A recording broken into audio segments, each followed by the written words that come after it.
Hey, grab that pillow for your ass. I forgot to do that just now. Good. Okay, you don't need a pillow for your ass. No. Okay. Gotta keep that No in there. ass pillows today. You don't need a pillow for your ass, Sam. This wood will do. This fine mahogany wood. I don't know. Is this mahogany? That's pretty crazy. Looks mahogany to me. I worked in furniture. This feels like birch, actually. If there's anybody's opinion I'm trusting on this, it's you. So You shouldn't, don't because let I it. actually have no idea what I'm talking about right now. But that's the good thing about you is you made me believe that that's what this was. I think that's birch. You know what? We got to figure this out. That we'll come back next episode with an answer to what kind of chair this is. All right, guys. Episode 138 of the DrewCast. I'm your host, Mellow15. And like always, joining me, my disembodied but fully, graciously, I didn't mean to say graciously, gratefully bodied co-host, Hey yo. disembodied voice, Sam, dude. Hey yo, how's it going, y'all? I messed that up, dude. That was pretty rough, but It's all those we'll chips go and with dip it. I just had, dog. So say swear. What? Say swear. Say swear. You guys, if you're joining me from Spotify, Apple Podcasts, thank you. I keep forgetting to, shout you guys out because they do get downloads, which I gotta start putting you onto that, Sam, because so you could look at the statistics on that. Yeah. I had one episode recently that had 100 and it was like 190 downloads. Dang. It was the David Aggression interview. I covered his interview on Joe Rogan. They were talking about aliens and stuff, which me and Sam actually have an episode planned for that, guys. Conspiracies, a whole different type of vibe. I gotta get Sam into that. I'm scared. I'm like genuinely scared for these conversations because I'll tell you the truth. Like when most of these conspiracy theories get talked about, my brain just is like, this is Gilbert Goop. So my brain just shuts off like in the middle of sentences when I'm listening to the spaceships and aliens and lizard people and Mark Zuckerberg. so your brain turns to gabagool. Is that what you're saying? Gabagool. Exactly. So we're gonna see how that goes. Yeah, I'm excited because it's a really crazy world to be a part of. I know you've seen the comment section on some of my stuff. I know you see that crowd is the reason I have 12,000 followers on TikTok, bro. Without that crowd, I'm nothing. He's nothing. I'm nothing, bro. Without that crowd, He gets emotional about this, guys. for real, bro. Without that conspiracy, but they are the rudest comment section you will come across. And that's what we like. We want it to be as savage and brutal as possible. When I first started, I hated it. I was like, wait, what? But then now that I'm more seasoned, I'm more able to not let it affect me as much. So I'm actually really happy that I kind of grew into that. That's honestly something I'm going to have to adapt to is like reading the comment section and not like acting like it's not Twitter. Like usually when I read Twitter comments, I get mad. You're cool. I thought you were saying you were cool when you read Twitter comments. No. I just want to react, Mm-hmm. and it's not like I'm not sad or mad or angry. I just want to, I want to tell someone they're wrong, But it's kind of, like it's NBA funny when like Twitter? someone's in the comments calling you like, did this guy graduate high school, bro? And I'm like, they're talking about me. I'm like, me? Little old me?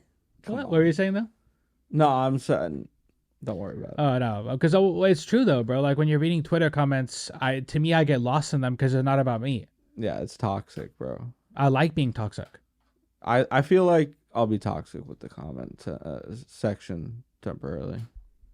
I remember there was one Say What's Real episode we did where Warren was going in on somebody, dude. He kept sending me screenshots of this guy that he was going back and forth with, and I was like, it kind of helped me realize, like, bro, this is fun. Yeah. Who cares if that guy calls me the F word or Exactly. or the B word, bro? Because YouTube is cracking down on cussing. So no cussing within the first 30 seconds. Isn't it something like that? it's like now they changed it to like the first 8 seconds. Oh, 8. Yeah. Dang, they're real. So they're like undisneyfying themselves. Hey, after 8 seconds, I'm cussing. Yeah. Fuck. So that's just what it is. But to start the night off, for all you guys who are listening and watching, recently I went to Sam's house for a UFC fight card. And I'm going to let him explain this a little more because I'm not into the sport as much as my guy Sam is, but he is very knowledgeable. And if that is something you guys like on this channel, we can definitely do more because I love sports in general, but especially when it comes to this sport, I'm in a gray line. Like I like it, I'm a fan of it, I'm a fan of the entertainment, but I'm not as knowledgeable as Sam, but also I'm not as knowledgeable about UFC that I am about football.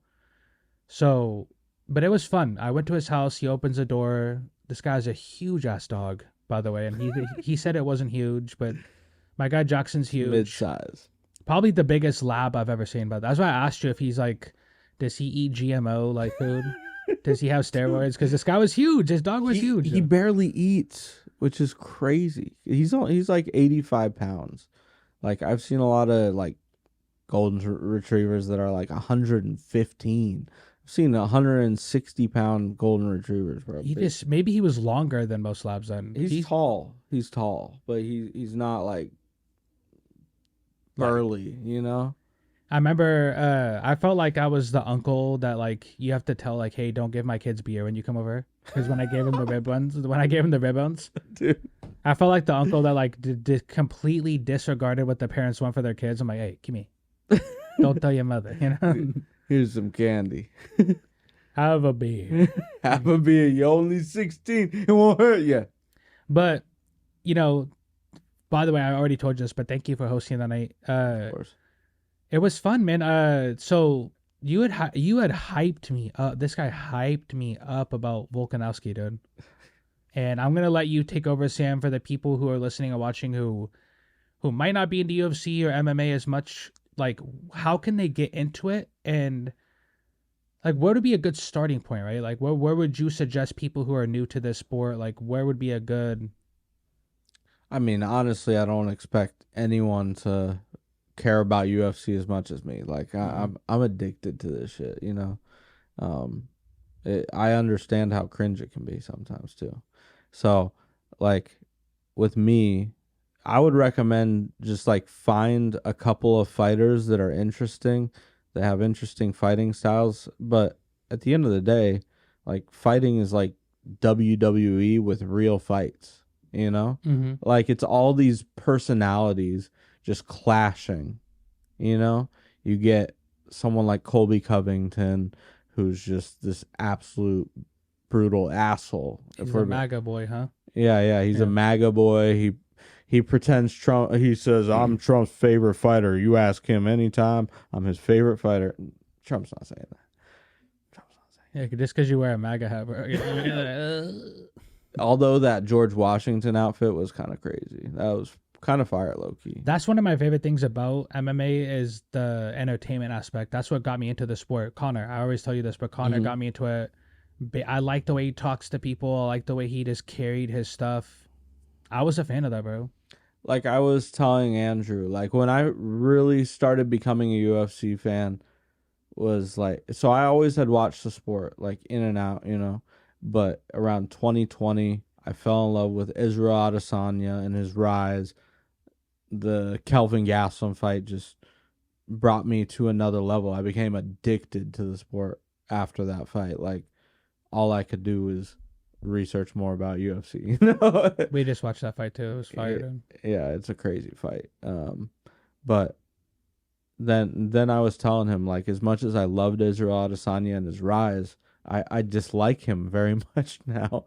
I'm not a big fan of his personality and honestly his fight style as of recently. So like it's just like you get invested. It's the same thing as like WWE or a lot of other sports, you know, like you fall in love with personalities, you know, whether they're on your team or they're on a rival team. You hate them because like Russell Westbrook, he's too excitable. He's getting lit all the time. Or Draymond, he's always trying to start Russell was fights. one of the ones I didn't like ever, dude.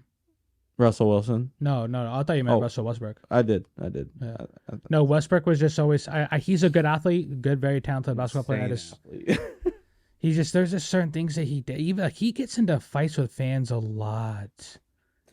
he gets into fights and like arguments with fans a lot, bro. Like just, you know what I mean? Like you see it a lot, right? Like Yeah. you see like he's just constantly going back Not and as forth. much recently. He's kind of just dancing on the bench most of the time. He basically got a guy the other night kicked out for saying boy to him.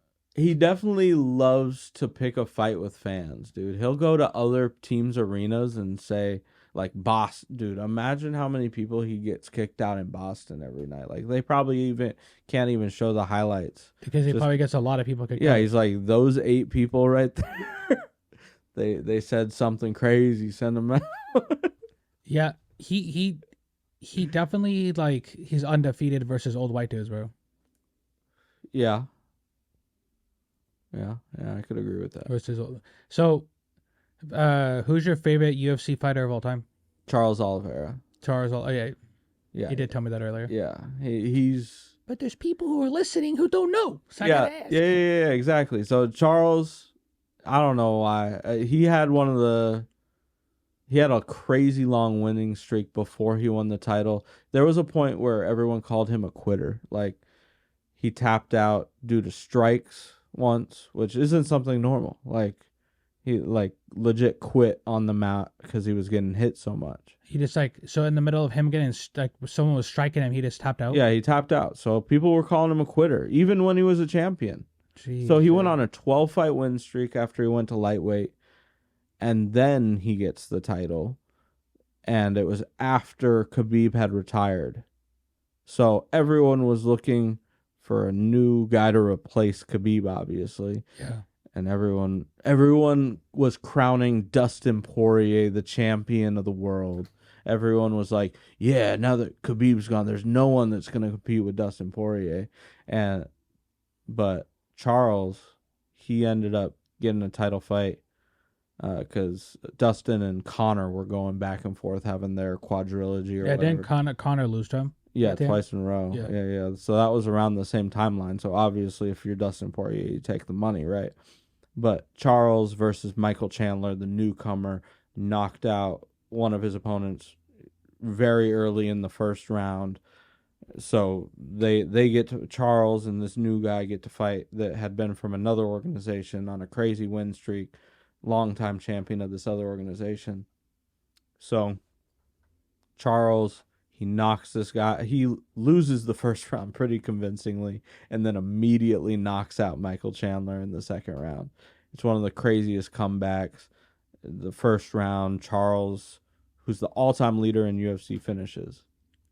Like, I think he has like 18 finishes in the UFC, which he's the leader of packouts. Yeah, basically, and he's the all-time leader in submissions. His jiu-jitsu is outrageous. Offensively, maybe not defensively, but yeah, he just went on this crazy winning streak, and then he brutally finished Dustin Poirier by just walking through his fire and just taking all these shots. He got dropped in every single one of his title shots, got badly hurt in all of his title shots, and then immediately came back and won the fight.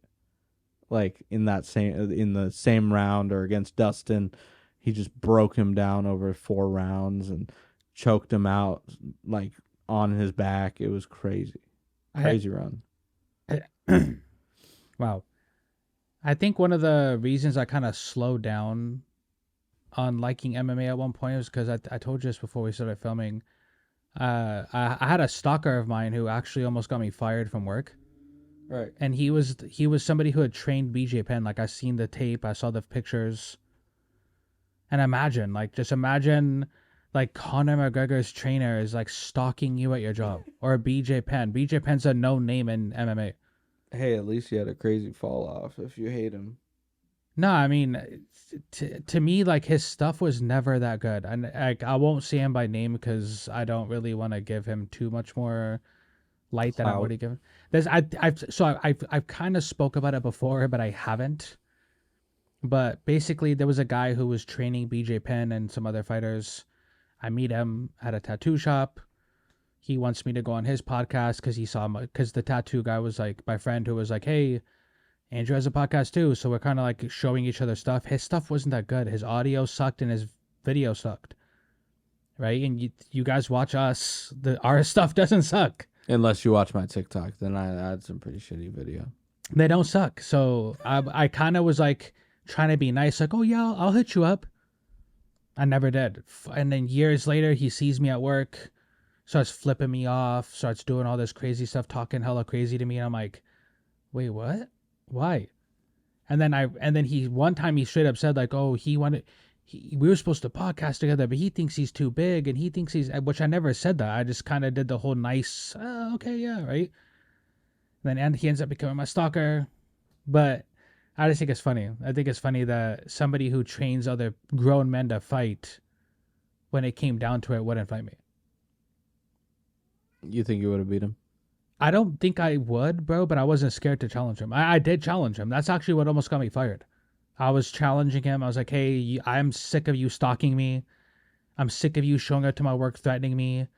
I'm sick of you sending me all these videos and text messages. Like he was texting me off different numbers, acting hella weird, like sending me threats. Like he sent me a screen recording one time of like from a movie where like a guy gets headshotted in a car.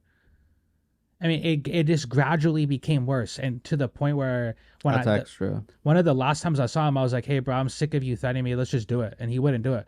And I kept saying I would point out to everybody, I'm like, "Hey, everybody, this guy trains BJ Penn and won't fight me, bro." Like I was hella mad, right? Because I was already upset that he was stalking me, and so at that point, I was like, I don't know why, but I kind of my likeness for the sport kind of fell off. But then I was like, why would I let it fall off over this douchebag? The guy who trains probably doesn't normally train him either, because BJ was probably like, BJ hey, Penn's trainer isn't working at Walmart. I'm sorry. No, he doesn't work at Walmart.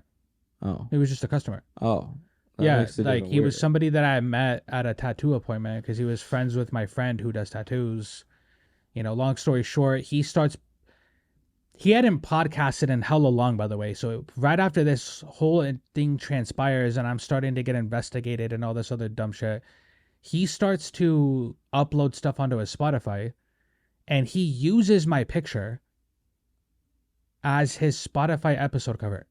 That's so weird. And Spotify wouldn't do anything. I reached out to them. I emailed them. I said, hey, my stalker who sends me death threats is using my picture on Spotify.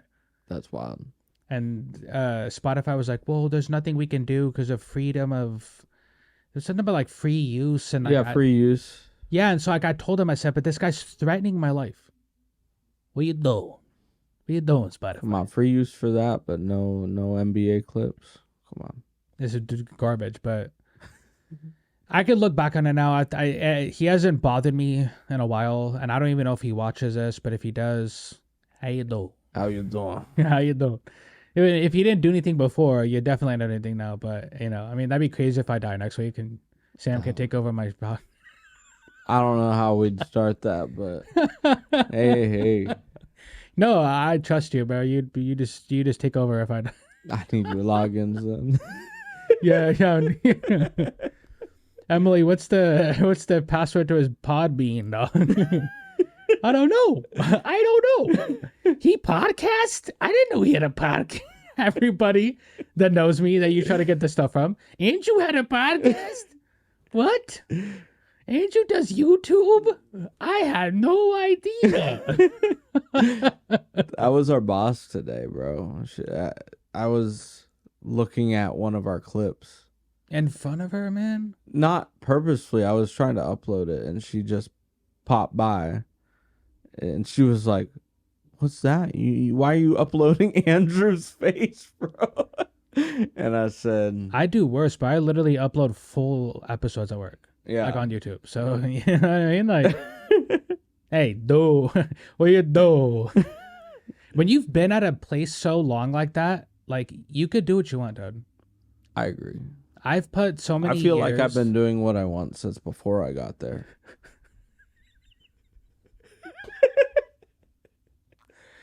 Hey, bro, you have to... I tell all the young bulls we work with, I always tell them, I said, hey, you got to carry yourself from the start. From the very second you start in this business, bro, you have to carry yourself like you run it, bro. Or else they're going to run you. And that's just how it works. But like most of the time, I don't even know if what I'm saying or what I'm doing is going to work. Me either. Ever. I don't think I've ever been like, yeah, this is the answer. I'm usually like, we'll try it. We'll try it.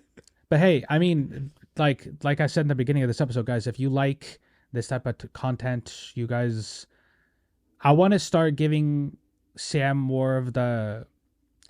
I feel like I told Warren this last night, Sam. I said, it's actually been really cool, and and the pets in the background going crazy. So if you hear that, sorry, the pets.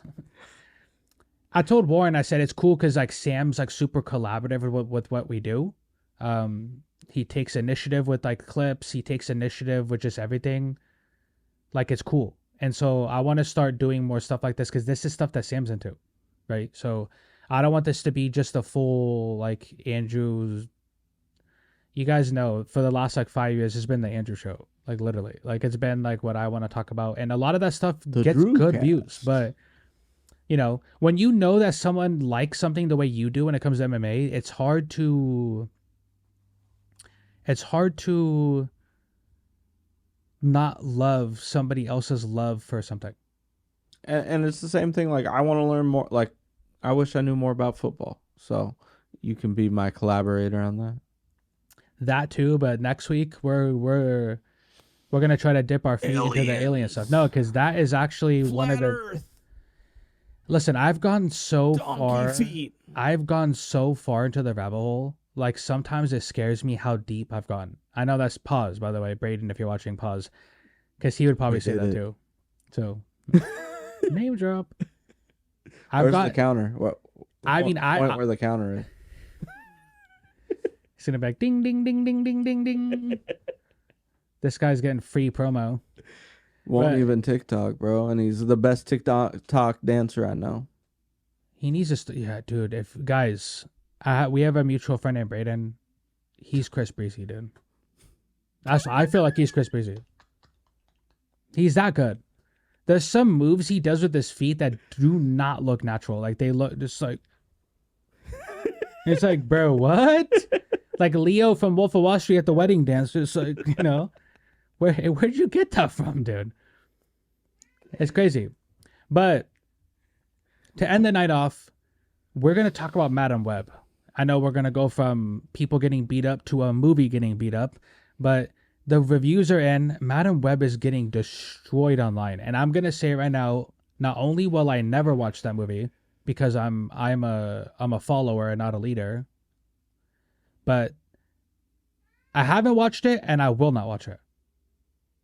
So, yeah, not only will I not watch it, I'm never going to. So, yeah, Sony needs to give up the rights to Spider-Man, the Spider-Man universe, like right now, because Sony cannot, without Kevin Feige's help, Sony just sucks at this universe, dude. They do. How long are we going to let them just keep making bad Venom movies, Morbius, Madam Web? I guarantee you Kraven the Hunter is going to suck, dude. The trailer looked bad. Like, how many more? What you doing, Sony? S.J. Clarkson, what you doing? Everybody already knows it too, bro. Everybody knows Sony sucks at this shit, dude. They do. When Kevin Feige's not there to hold their hand, they suck. We're gonna let them ruin Spider-Man 2? No, bro. Like, if Spider-Man 4, I heard a rumor that Spider-Man 4, Sony wants to make it like a multiverse thing, which I get it, because, Into the Spider-Verse and all those movies are good. And Kevin Feige's like, no, we need to make it more grounded with Kingpin. And listen, Sony, if you do not listen to that man, you're going to lose the fans, and then you're going to lose Spider-Man. Your floor, Sony. What you do? What you do? What do you think, Sam? Honestly, I'm probably gonna watch it. I love watching shitty movies, It's one of my weird pastimes. Like, I won't watch good movies a lot of the time. Like, people recommend movies to me. And I won't watch them. And then someone will be like, this is the worst movie I've ever seen. And I'm like, I have to go see that right now. So you're the opposite. You're a leader, not a follower. That's exactly. Good to know. That's good to know, dude. Everybody's like, hey, Endgame was fire. Nah. What you do? Nah. That was kind of so Marvel's kind of the exception, but I haven't seen Madam Web yet either, and for the foreseeable future until it's on one of my streaming services, I'm on the front page and I'm a little tipsy, and I got. You'll give it a shot, is what you're saying. Yeah, I'll watch it and I'll probably hate it, just like I have with so many other Marvel. Like, oh my gosh, when I watch Thor: The Dark World, I feel like that will be the same energy I give this movie. Like, The Dark World is really bad, dude. I think that's like one of the worst movies ever, honestly. And they didn't do themselves any favors too, because this was leading up into like Infinity War, the Ultron Avengers movie. Like it was in the midst of those. Exactly. It So was like right there. Like it was an Thor has been like the most interesting thing in all of Marvel, if you ask me. Like Thor MCU Thor or the yeah, comic book MCU Thor. Like the first two Thor movies, the first one was okay, but the Dark World, I never have watched. No, that the Dark World's the second one, right? Yeah, the second one. Yeah. I have never rewatched that movie. That is the only Marvel film that I have never rewatched after the first time I watched it. See, so Marvel will have like maybe a dud once in a while. They used to be like that way, right? Why has Sony though? Every time. Why is it everything that they make purely on their own with no Kevin Feige help? Morbius, Venom. I don't like Venom and Venom 2. I'm gonna be honest with you. They're not good movies. They had Venom at a rave. Venom at a rave. Okay? He had the fucking light up bracelets. He's at people are dancing. Like, hey, Sony, what you do? What you doing? Right? That Morbius fucking blue dick, dude. Oh my gosh, it's morbid time. It's morbing time. Now I just want to see Blade kill Morbius now. I don't even care if there's like a back and forth clash. I need Blade to kill Morbius. I need Deadpool to kill the Sony Spider-Man universe. That would be a crazy plot twist if we thought that they were going to kill the Fox universe, but he was going to kill Sony. But they keep the Fox universe goes and kills the Sony universe. It's so bad, but I don't know, man. Sony, I think they got themselves too trapped now because without Kevin Feige's help, their movies suck. And it just what it is. It sucks without Marvel's help, and clearly on their own, they're not making good ones. Their games are phenomenal. Spider-Man 1 and 2, phenomenal games. The gameplay looks good. The graphics look good. The story's cool. The missions are cool. But when it comes to the movies, give that shit back to Marvel and stop playing. I actually don't know if this is a hot take, but I think that Spider-Man Into the Spider-Verse #2, I think there's Across the Spider-Verse and Into the Spider-Verse. Into the Spider-Verse. Yeah. I think that's the best Spider-Man film ever. Yeah, same here. I actually have it in my top 3. So you're absolutely right. That movie's phenomenal. I don't know why. I'm never I don't watch anime. Mm-hmm. I really don't. I wish I could get into it. I always try to, but there's too many episodes. It's too much for me most of the time. But like the animated film like got me emotional. That was a weird feeling for me to come out of an animated film and be like, whoa, my tear ducts were struggling tonight, you know? That movie was both Across the Spider-Verse and Into the Spider-Verse are such good movies, man. You're right. Why can't Sony take that energy? Because acting and just a good story changes everything. Like, from what I'm hearing, the majority of the hate from Madam Web isn't because of the storyline. It's the actors didn't care. They misunderstood what their role in the larger MCU was going to be. Exactly. Yeah. Like, I heard a rumor that one of the actresses thought that they were getting into Marvel. So it was Dakota Johnson, I believe. Yeah, Dakota Johnson. She was like, yeah, of course I'll get into a Spider-Man film. Because it's Marvel. Because most, if you're not really into this, you don't know that there's a Sony and Disney universe. No, Yeah. you just think everything's Marvel, like a typical. You go to a retail store and you ask an older woman like, "Hey, you like the Seahawks?" And then they say like, "Yeah, I like Sean Alexander. He hasn't played in 12 years. Hey, he hasn't played in almost 2 decades. But you're a fan, right?" It's like that too. It's like you ask them like, "Hey, do you like Marvel? I love Batman." Batman's not Marvel. Oh yeah, that's another one that always gets me. Is like, how do you mix those up? Come on. Hey, Hulk's not DC. What you doing? But yeah, that's the end of the episode tonight, guys. Thank you for joining me and Sam tonight. Next week, filled with conspiracies. Hope you guys are ready. And if you're on Spotify, Apple Podcasts, TikTok, Instagram, Facebook Reels, Shorts, that's where you will find me and Sam. You guys, I will link his TikTok down below in the description again. He's been posting a lot more on there. Do you have anything else you want to add, Sam, before we bounce? No, like, comment, subscribe. I'm super excited for where we go from here. Yeah. Till next time, guys. Peace.